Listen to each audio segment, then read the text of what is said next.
Hello, everyone, and thanks for joining us today for this live webinar titled Early Pregnancy Care, First Trimester Ultrasound Essentials for Midwives. I'm Shelley Gunther, Clinical Marketing Manager at Clarius, and I am delighted to be hosting this webinar. You're among just over 1,500 registrants for this popular event. Now, the popularity of point-of-care ultrasound, or POCUS, has grown dramatically across specialties, including obstetrics and midwifery.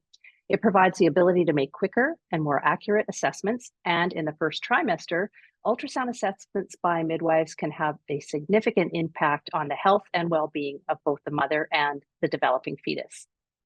Today, we have the privilege of learning from renowned midwifery expert and ultrasound educator, Carolyn Geiger, certified nurse midwife and fellow sonographer. Carolyn brings years of experience and a wealth of knowledge in the field and will guide us through the fundamental aspects of first trimester ultrasound. We'll have a live Q&A session after the presentation, so please use the Q&A button at the bottom of the screen at any time to ask your questions. I'll also be doing a live demo on a first trimester pregnancy, and we'll be showcasing an exciting new feature called OB AI, so please stay tuned. When I was preparing for this webinar, I found a few articles that I'd like to reference just before I introduce our guest. Now, this first paper is a review article that speaks to the impact of point-of-care ultrasound in both general practice, midwifery, and obstetrics and gynecology. We know that POCUS is different from conventional obstetrical ultrasound in that it's typically quick and a limited but focused study performed in the clinician's office or at the bedside, and that it is performed to answer a specific clinical question or questions. The POCUS is very well suited to time-critical scenarios, and depending on the situation, the course of treatment and results of therapy can be observed with ultrasound at the clinician's discretion and in a timely manner, which isn't always the case when having to wait for an appointment at a medical imaging center. The beauty of POCUS is that it's performed by the same clinician who's making the treatment decisions. That physician or a midwife has the advantage of knowing the patient's background and symptoms, and so is able to better tailor the ultrasound exam to suit that situation. Now, I also came across several studies where the focus is the development of ultrasound training programs for midwives and what that should look like, as well as the benefits ultrasound performed by midwives can provide to underserved areas of the world. And this particular paper is out of Canada, in particular the province of Ontario, where the College of Midwives of Ontario expanded the scope of practice in 2018 to allow registered midwives to perform POCUS during their clinical assessments.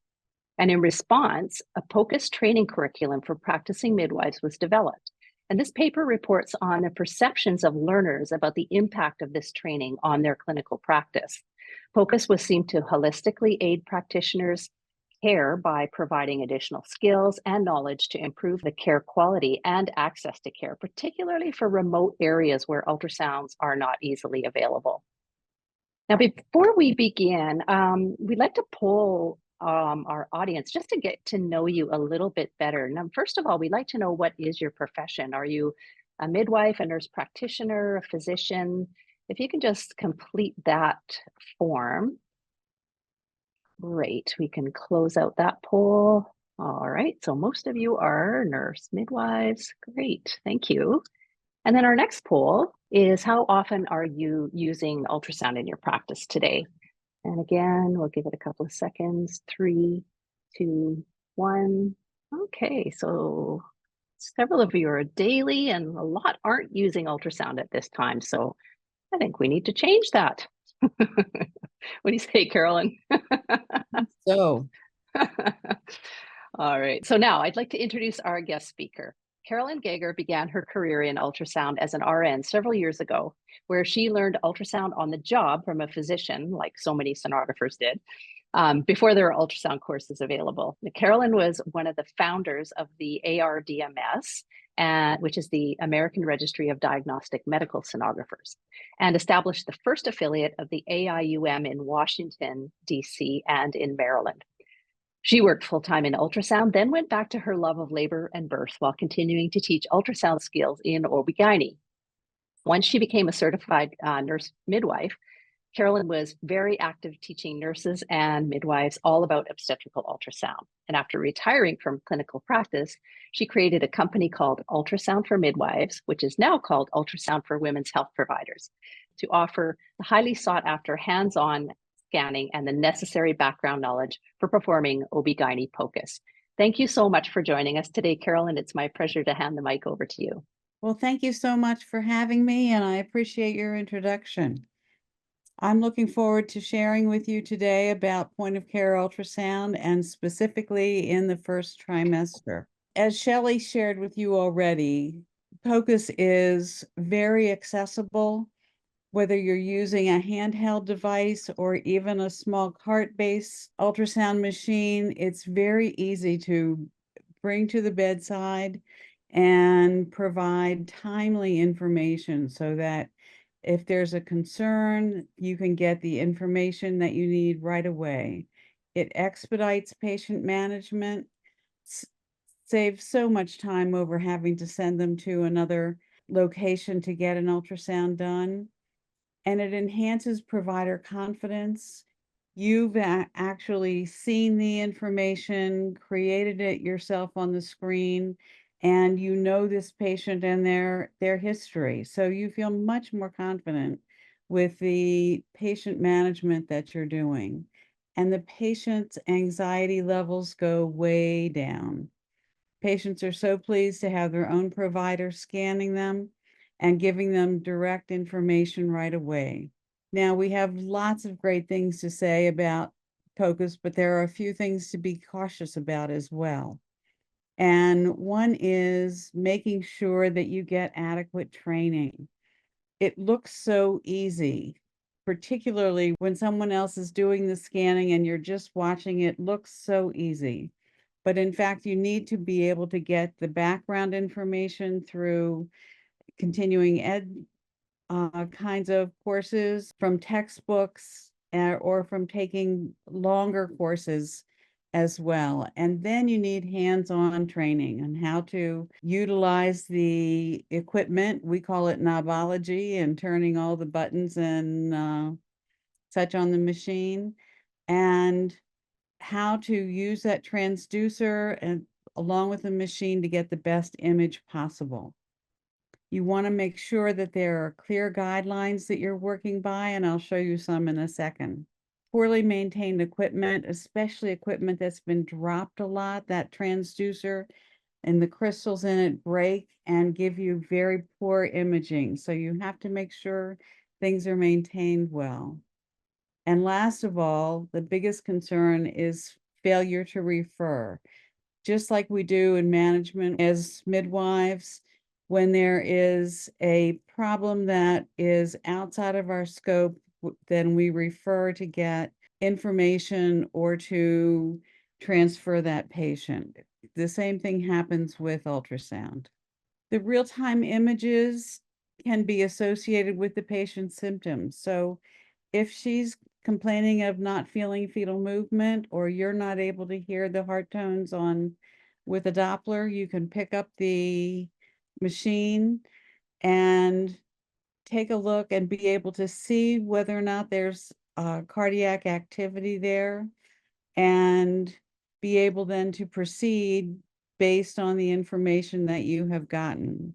Lower abdominal pain might be an indicator of an ectopic pregnancy, and critical that you be able to do a scan of the abdomen and identify whether you have an intrauterine pregnancy or if in fact the pregnancy is outside of the uterus.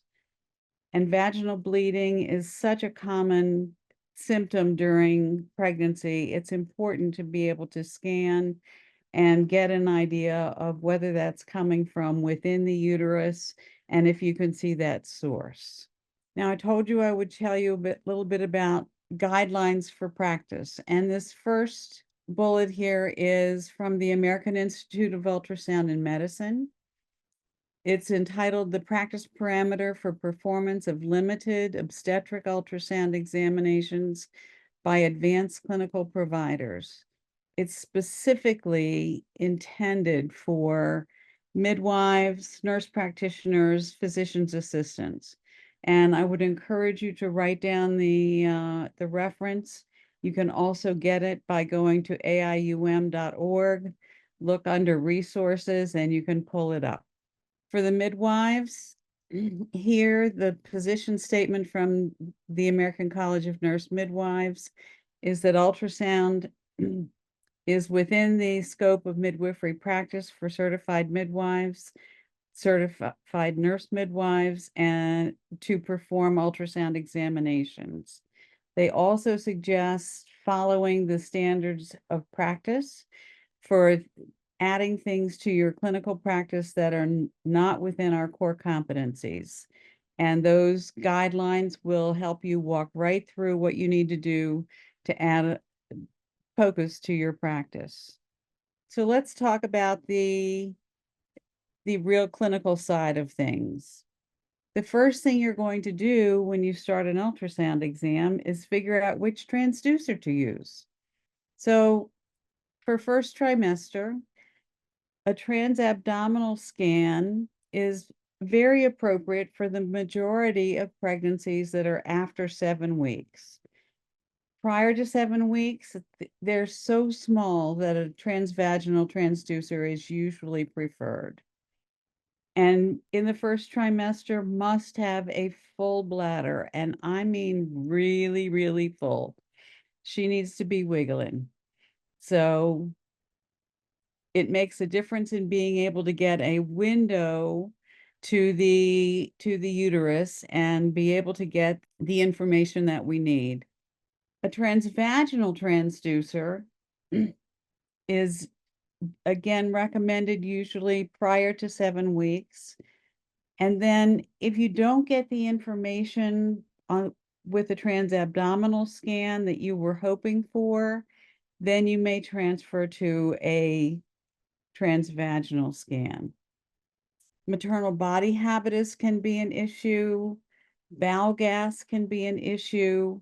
And in those cases, again, a transvaginal scan may help to bypass some of those difficulties. If there's an abnormal scan, if you find something on the transabdominal scan that needs to have more investigation and you're not able to see it as clearly as you would like, then moving on to a transvaginal scan is a good idea. This is a 4.5-week gestational sac and being done with a transvaginal scan. What you can see here is this is the cervix. Here is the endometrium, and then here is this little tiny gestational sac. You can see that that gestational sac has calipers on it that are marking the length and the height of that gestational sac. And if we go over to the coronal view, we get that same little gestational sac, and you see the calipers there as well. And that's measuring the width of the gestational sac. At this early time in pregnancy, we use those measurements, the 3 measurements of the gestational sac, we add them together, divided by 3, and that gives you the mean sac diameter. And that information helps us to know what the gestational age is when there's not a little embryo there for us to measure. Now, the next thing you'll see in the gestational sac is the yolk sac. The yolk sac is perfectly round. It's what we call anechoic. There's no echoes within it because it's fluid filled, just like here with the amniotic fluid. It's fluid filled, and it grows from about 2 millimeters around 5 weeks up to about 7 millimeters by 10 weeks. And by 10 to 11 weeks, the yolk sac disappears. Here we see the yolk sac and a little tiny embryo. That's about a 5.5-week embryo. about as early as we would see it, and you can measure that as a crown rump length. And at this point in pregnancy, the accuracy of dating is plus or minus 3 to 5 days. So it's the most accurate information we can get on dating at all. And one of the reasons that doing a first trimester scan, often at women's first prenatal visit, really helps us to date that pregnancy and spare us from trying to guess on gestational age once we get to the end of the third trimester. This is a 7-week pregnancy. And what I want to show you on this image is one thing that's very, very important.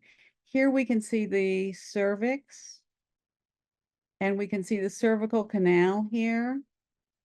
Follow it up to the endometrial canal, and then into the gestational sac. And here is the little embryo. The reason this image is so important is that it allows us to see for certain that this is an intrauterine pregnancy. Documenting with your scans that there is an intrauterine pregnancy is critical, because if there's an intrauterine pregnancy, then the risk of having an ectopic is extraordinarily low. It happens. There are heterotopic pregnancies, about 1 in every 20,000 pregnancies. So if you can document that this is intrauterine, then you've got a very high chance that there is not an ectopic. Interestingly, at this point, you can see that the embryo grows about 2 millimeters each day.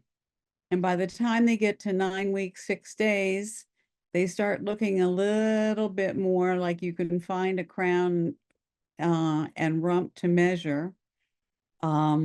This little one, here's the head, and here's the rump, the bottom of the baby. And we measure from the very tippy top down to the bottom and try to get the fullest dimension possible of that little embryo.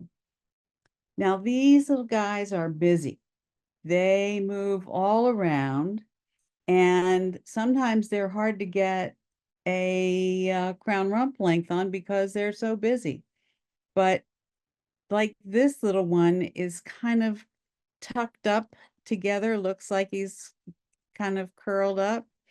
See that nice curve on the back? If you were to watch for another couple minutes, he's probably going to stretch out.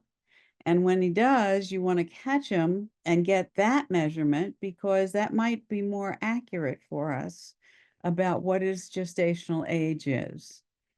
And when you're doing crown rump measurements, you want to make sure you do at least 3 so that you get the best measurement from these busy little embryos. The machine, the ultrasound machine, will take those 3 measurements and calculate them to give you the very best measurement to use for gestational age. Will it be an average, Carolyn? Of It's an average. Thank you. okay. The word wasn't Yeah. coming to me. Okay. That's just what I needed. This is a great video of scanning the abdomen to try to find the embryo. And here we're being able to see the little embryo coming up in here. And Shelley is going to try to get the right settings and such here so that she can put in, there we go. So she can measure from head to rump and get the best crown rump possible. And this baby is 9 weeks and 1 day. And she's going to get another crown rump length. And came right out to the same thing, 9 weeks and 1 day. So makes you feel confident that what you're doing is the right thing. How's that for consistency? I love it. I love it. So now this is a 12-week fetus. Just finishing up the first trimester. You can see a little bit of the fetal face here, and you can see the lower extremities, a little bit of an arm up here. It's easy to see where the head is and measure down to the fetal rump and get a measurement that comes up with 12 weeks. These babies are very busy as well. Once we get past 12 weeks, you can do a crown rump length up to 14 weeks. But the most accurate way to do it is to use a biparietal diameter, the abdominal circumference, and the fetal femur. And together, they're the best predictor of gestational age after 12 weeks. So once we get them past this age, then it's time to start into second trimester criteria for gestational age assessment. Now, we've talked about getting gestational age assessed, but that's only a part of what goes into the first trimester scan. You also want to verify cardiac activity. And it's great to verify it by watching the fetal heart rate and even counting it out.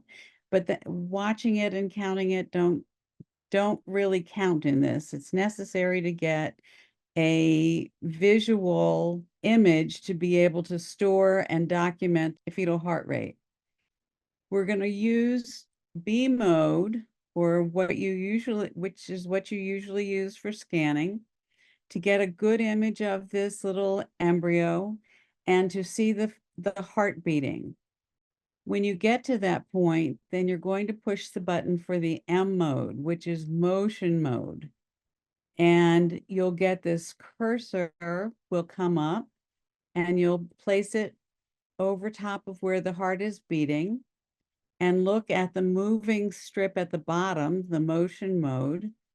And here you can see dashes that are representative of systole and diastole in this little fetus. And so we're going to count this as systole and diastole, systole and diastole.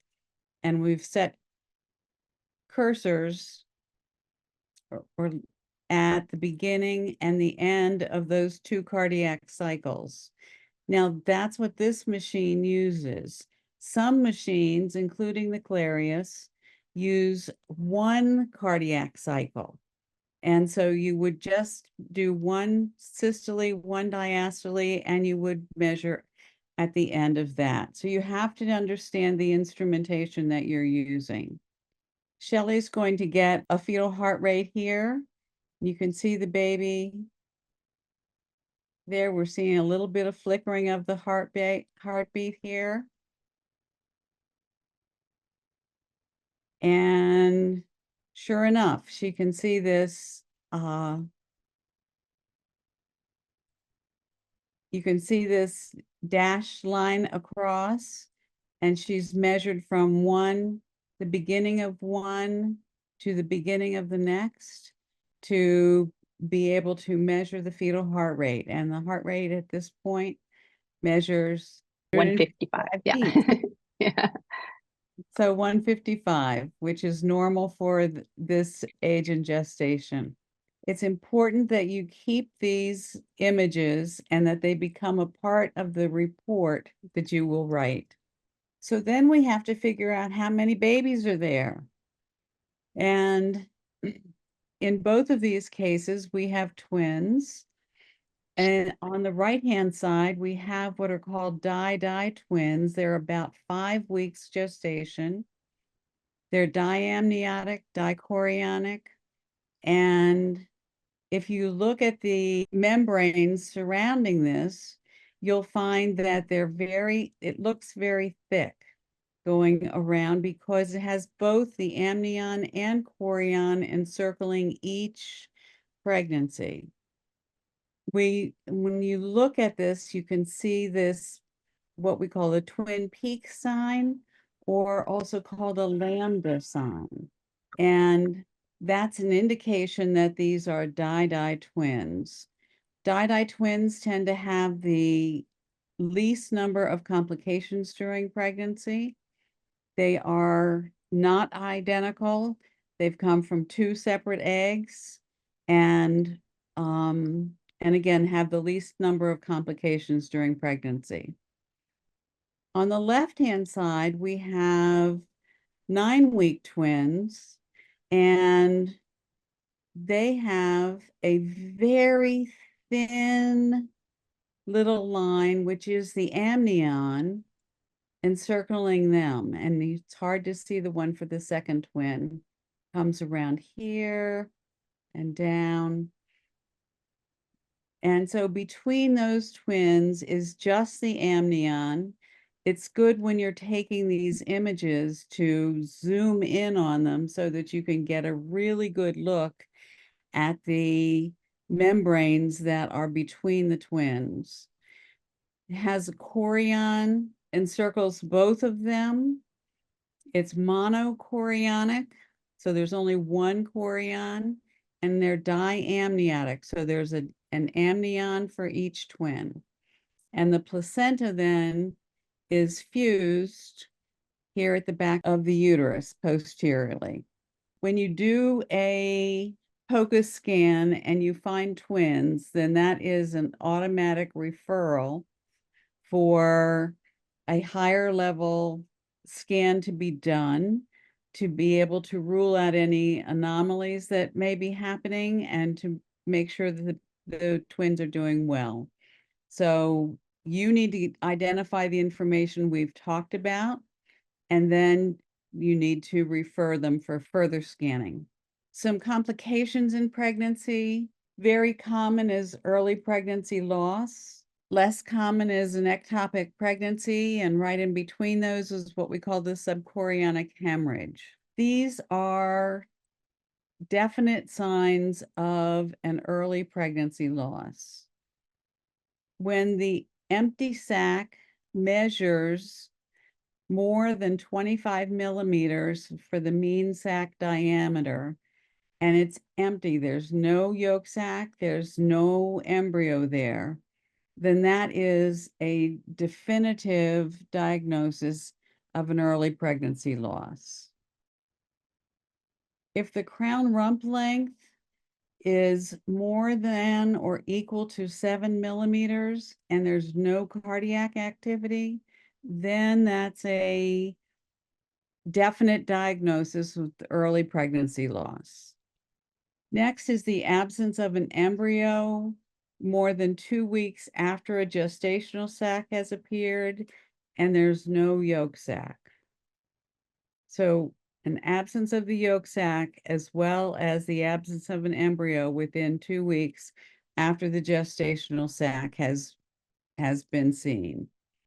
And lastly, the absence of an embryo with a heartbeat more than 11 days after finding a gestational sac with a yolk sac. If there's just a gestational sac and a yolk sac, and there is not an embryo with a heartbeat within 11 days, another definite diagnosis of early pregnancy loss.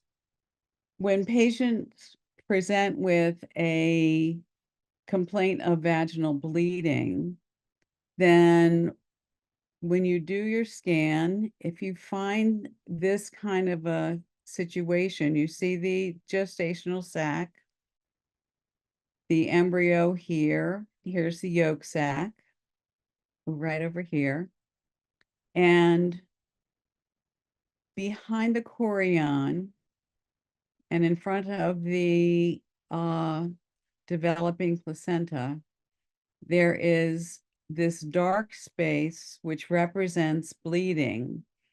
And this is about a moderate subchorionic hemorrhage. Most patients will be very concerned about this, and you can give them some support by letting them know that about 12% of babies with a subchorionic hemorrhage will be lost. But if it's past 8 weeks, then that goes down to 3.6%. So very few past 8 weeks are lost with a subchorionic hemorrhage. Typically, it resolves, and you may want to rescan in 1 week to 2 weeks to see what changes happening. But after 8 weeks, the threat of pregnancy loss is low. Ectopic pregnancies, here is that scan with the cervix here. We can see the endometrial canal coming right up here into the endometrium. There's no evidence of a gestational sac. Occasionally, you might see a little bit of what's called a pseudosac or collection of fluid, but only on about 2% of the time is it any connection with an ectopic pregnancy. This is a person with a positive pregnancy test and no intrauterine gestational sac. Instead, here we have the uterus. This is a transvaginal scan now. This is the patient's right. This is the patient's left. And we're seeing a gestational sac or an adnexal mass that has a fluid-filled sac in it and has what appears to be an non-viable embryo. When you identify an ectopic pregnancy, it is imperative that they get referred for more detailed scanning, ideally to maternal fetal medicine person, because this patient is going to need medical evaluation and medical care. And the last thing I'm going to talk about today is documentation. Documentation is one of the biggest reasons that people get sued in relationship to ultrasound. It's critical that you make certain that everything that you have seen on this ultrasound is documented. There's no requirement for an order if you're the person who's doing the scanning. What you're going to do with the ultrasound report is identify the components of your ultrasound report, which are going to be the indication for why it was done, the patient's history of this pregnancy, as well as history of previous pregnancies and any medical history that she has that may be significant. You want the outcome results of the exam. And then follow-up recommendation. It might be as simple as saying, this was a normal exam, that it was dated at 10 weeks pregnancy, and they need to go, their next scan should be a mid-trimester anatomy scan, or that this is suspicious for an ectopic pregnancy and needs to have an emergent ultrasound and medical follow-up.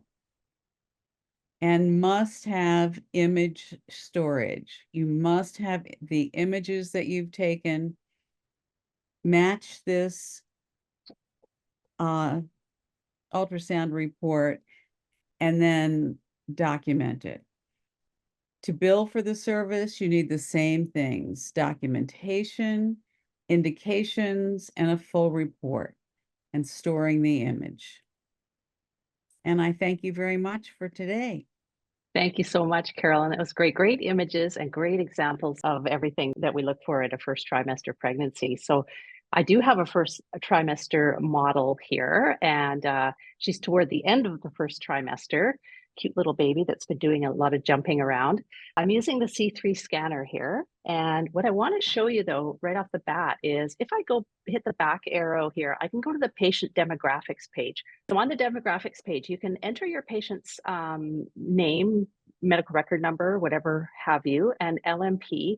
We happen to know her estimated due date because she had a dating scan at 8 weeks.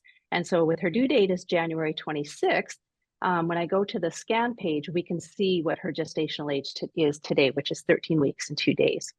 So I'll just unfreeze here and we'll start scanning now. I'm in the sagittal plane, and what I'm seeing here is her bladder, which is getting a little full, not too full yet, but cervix would be in this area here, and then the uterus is all here.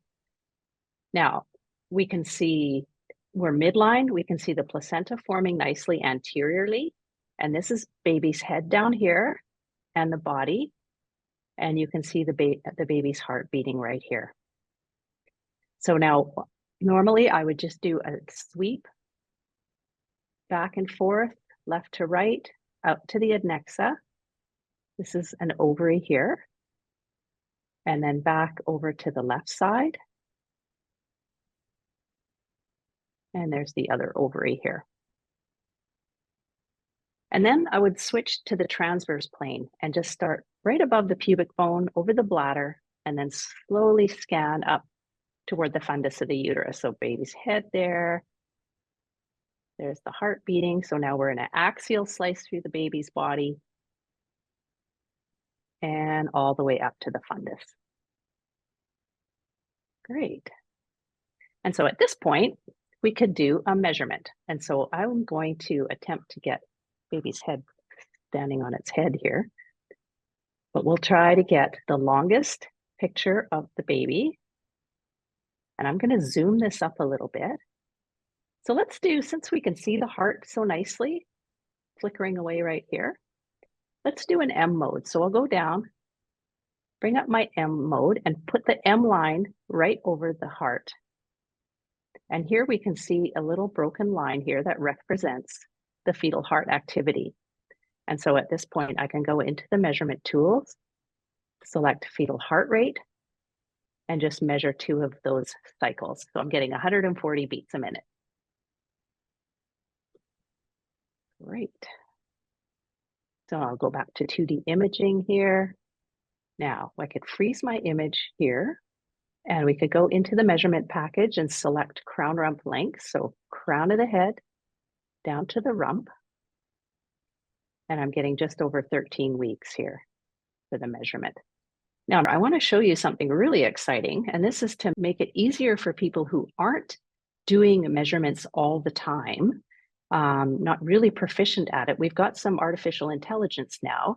If I select the early OB, the AI is going to recognize that this is a first trimester fetus. It puts a green overlay on the baby. And then when I see a blue and a red indicator, that tells me that it's a good time to freeze the image, and it tells the AI where to place the calipers. So you can see here that I'm getting 13 weeks and 5 days, which is 3 days off of what she should be, which is very accurate for this stage of the game. So it makes it really easy to get measurements done, to identify where you have a nice accurate image. And even when baby's moving, it just updates it in real time. And again, if we freeze, it's going to place the calipers, and there's our measurement. So if we did a few of these, as Carolyn mentioned, we would do the average of them. And then we can just turn the AI off. All right, so now just before we open the floor to live questions, we just have one other quick poll for you, and we'd like to help everyone continue their journey in bringing ultrasound into your practice. So please complete this poll if you'd like to any additional information on our new 3rd generation wireless ultrasound system. So click on as many as apply. And while you do that, I'll take a minute to just tell you a little bit more about our Clarius C3 HD3 multi-purpose convex scanner that you saw in the live demo today, and also our Clarius EC7 endocavitary or endovaginal wireless scanner for early OB exams and gynecology. Just like our full family of products, these Clarius HD3 scanners deliver the highest definition ultrasound imaging in a wireless, affordable, and easy to use system. Each scanner delivers the image quality found in traditional ultrasound systems, but at a fraction of the cost. You're looking at about an 85% savings. And artificial intelligence replaces a lot of the complex knobs and buttons that you see on bigger machines, which makes our scanners fast and really easy to learn and easy to use, like your just like your phone. If you can use your phone, you can use one of our systems. Clarius includes a comprehensive obstetrics package for early OB, second and third trimester measurements, and now with support for multiple gestations, as well as the OB AI that you saw during the live demo today. Clarius is also wireless, freeing up space with zero footprint for high portability to scan patients anywhere they are, whether you're at the bedside, in the office, or even in their home. You get free movement with no wires, also making it so much faster to clean and disinfect. Only Clarius delivers wireless ultrasound scanners with an ecosystem that includes a free app for your iOS or Android devices for unlimited users. And available with our new membership, Clarius Cloud is available for easy to capture and store and manage unlimited exams. And it builds reports from anywhere. Your membership also includes in-app Clarius classroom videos with experts like Ms. Gager and onboarding with the Clarius clinician to build your ultrasound skills. And Clarius Live delivers one-click telemedicine if you would like to share live scanning with a colleague, like if you need a second opinion. Now, I'd also like to tell you about a couple of promotions we have going on right now. We have this bundle. It's a special offer for webinar attendees, and it's a scanner bundle that includes the new the C3 scanner that you saw today, plus the EC7 vaginal scanner. Also included is a 3-year membership, which gives you access to all of the latest AI and 3 years of Clarius care. You can scan the QR code here to take advantage of this offer, which ends on September 30th. Now, we also have a really exciting offer that might even sound too good to be true. It's a trade-in. So if you're interested in purchasing a Clarius scanner, you can upgrade your V1, HD, or any competitive POCUS device and receive a substantial discount on a new HD3 scanner. And this offer is only around for a short time, so act fast and reach out to your local Clarius rep, or just visit our website and you can request a demo there. Carolyn's going to give us another webinar in September, and this is going to be on later pregnancy, so second and third trimester obstetrics. So you can pre-register for that if you'd like to save a seat for that at this time. All right, now I would like to welcome back Carolyn to answer some questions. So again, please use the Q&A icon in the menu bar. And I'll just mention that you will be receiving an email with a link to a recording of this video, as well as a PDF copy of the slides. And if we don't get to your questions, we'll answer them in the coming days. All right. So welcome back, Carolyn. We have a few questions here. This one is more of a comment. She says, our hospital does not allow midwives or nurses to do early pregnancy ultrasound, despite having a dedicated early pregnancy unit staffed by nurses and midwives. This is an ongoing conversation. I think you mentioned the guidelines in America now. So yeah, I don't know if you have a comment on that. I would strongly recommend that you get the document about practice parameters for advanced practice providers. It's from the American Institute of Ultrasound and Medicine. They are by far the leaders in the field of ultrasound. And if they support that kind of scanning, there's no reason that it shouldn't be supported in your individual hospital. And use the ACNM guidelines as well that document that midwives can be performing limited ultrasound.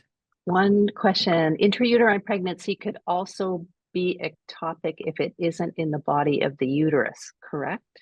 That is correct. You can have a cervical ectopic pregnancy, and you can have a cesarean scar pregnancy, and you can have what we call a cornual pregnancy, where the ectopic, it's right at the junction of where the uterus and the tubes come together.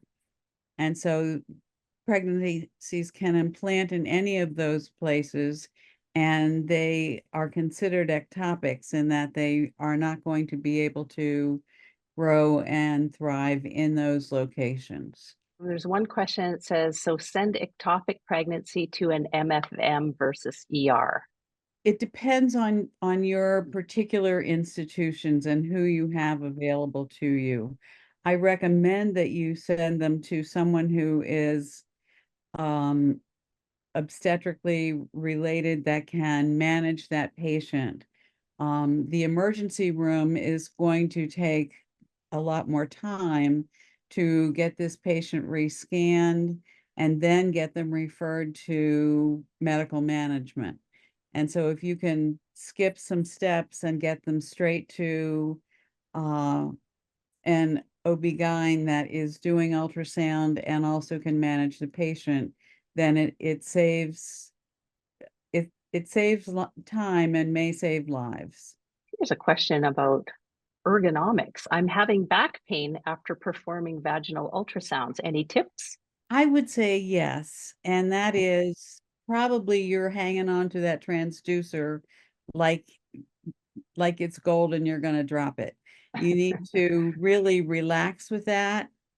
It's easy to have that kind of cramping and such, but it's easy to move the transducer around. It's comfortable for the patient, and you should be able to be relaxed in how you're doing that.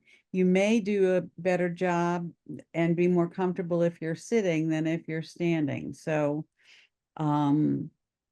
any of those things can help you to get better ergonomics for your shoulder.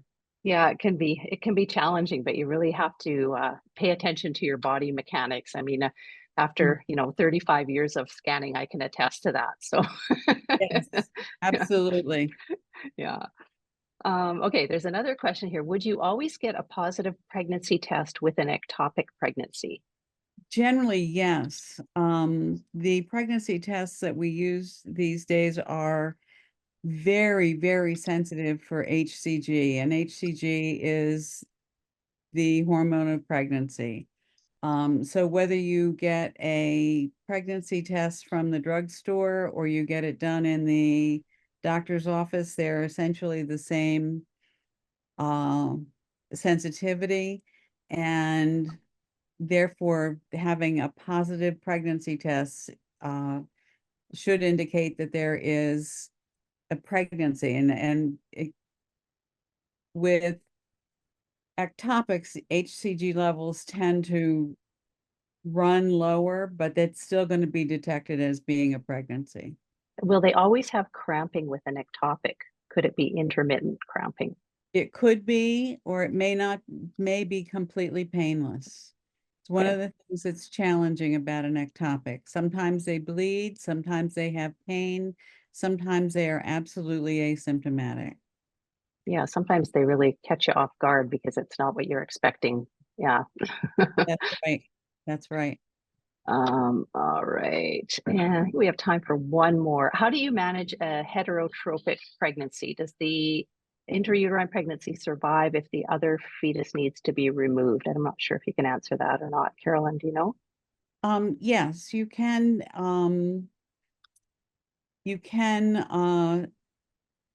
deliver uh the extrauterine pregnancy and not disturb the intrauterine pregnancy.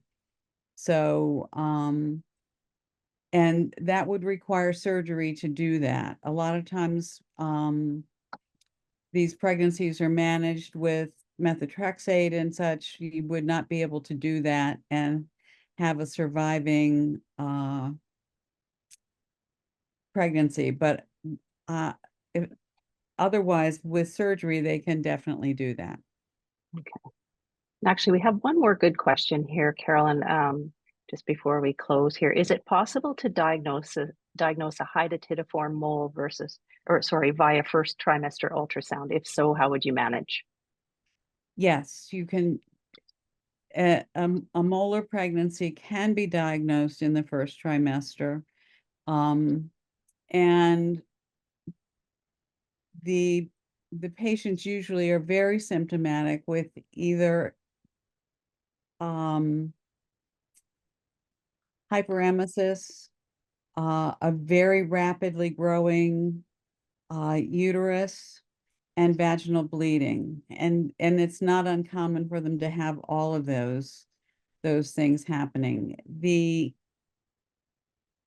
ultrasound image is typically just a blur of lots and lots of echoes through the uterus. There is rarely a fetus. There can be a fetus. It is uncommon for it to be viable for very long, but there are multiple little cystic sacs in the uterus from the abnormal trophoblastic tissue. And management of it is termination of the pregnancy. The uterus has to be emptied. The pregnancy cannot survive. If there is a fetus, it is genetically abnormal, and the mother is at risk for choriocarcinoma. So it's important to terminate that pregnancy. Pretty serious. Yeah. Yes, very. Awesome. All right. Well, we've just over the top of the hour, so I think we'll call it here. Now, again, if we didn't get to your question, we will follow up with an email in the coming week with the link to the recording and the slides. All of you for joining us here today. Have a wonderful day and keep on scanning.